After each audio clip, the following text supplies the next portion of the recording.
Olá, meu nome é Rafaela Vieira e juntamente com minha orientadora, a professora Isnara Pereira Ivo, desenvolvemos o projeto intitulado Escravidão, Comércio e Trânsitos Culturais, Povos, Lugares e Culturas séculos XVIII e XIX, no Programa de Iniciação Científica da Universidade Estadual do Sudoeste da Bahia.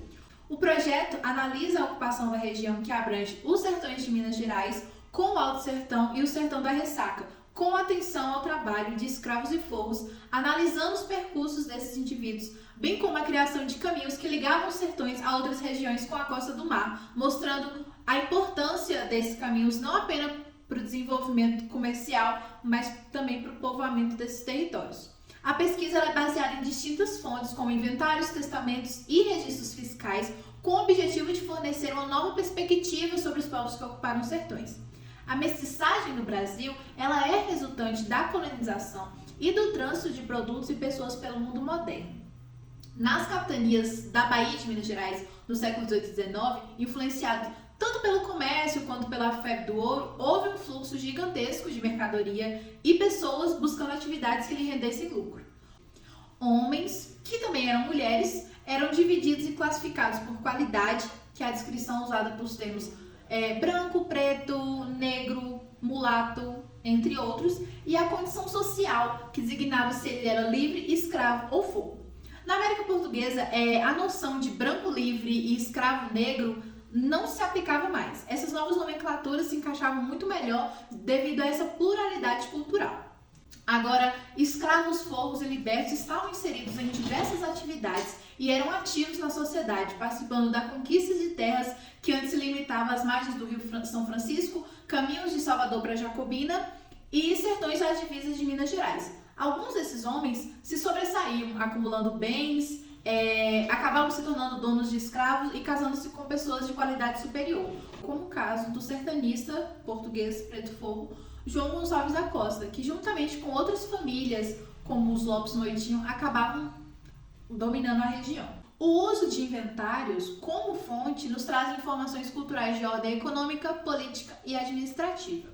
O testamento ele é escrito na presença de um tabelião e o inventário é produzido após a morte. Um dos inventários estudados no projeto foi o de Rosaura Gonçalves da Costa, que era filho de um português explorador e também era cunhado do João Gonçalves da Costa. Metade de seus bens coube a sua viúva e a outra metade ficou com seus herdeiros. A descrição dos bens no inventário era minuciosa e variava de roupas e seu estado de uso até porções de terra. Com o estudo do caso também foi notado que foi inserida uma lista de dívidas ativas e passivas, cujo valor total do bens é avaliado e chamado de monte mor.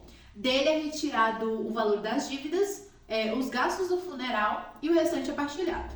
Por ser uma sociedade escravista, entre os bens mais valiosos estavam os escravos, que eram descritos por idade, ocupação, se possuíam ou não família, e disso eram tirados os respectivos valores. Como pode ver no exemplo, muitas coisas eram levadas em consideração na avaliação de um escravo, e uma das coisas principais é se ele estava em boas condições físicas. O inventário de Rosaura está entre os 10 em que o valor dos escravos é bem maior que os de bens de raiz.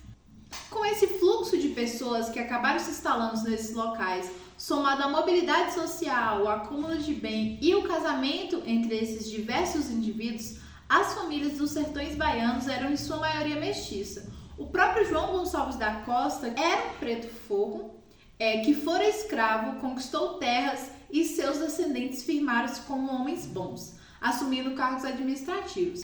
Os estudos e o uso dos inventários desempenham um importante papel na pesquisa e nas construções das narrativas, tal qual uma visão da vida desses indivíduos, sua condição financeira e social, como era composta sua família e como as trocas comerciais não se limitavam apenas a produtos e bens econômicos, mas também se mostrando importante no processo de povoamento das regiões do Sertão da Ressaca, acarretando uma troca cultural e influenciando nas gerações seguintes.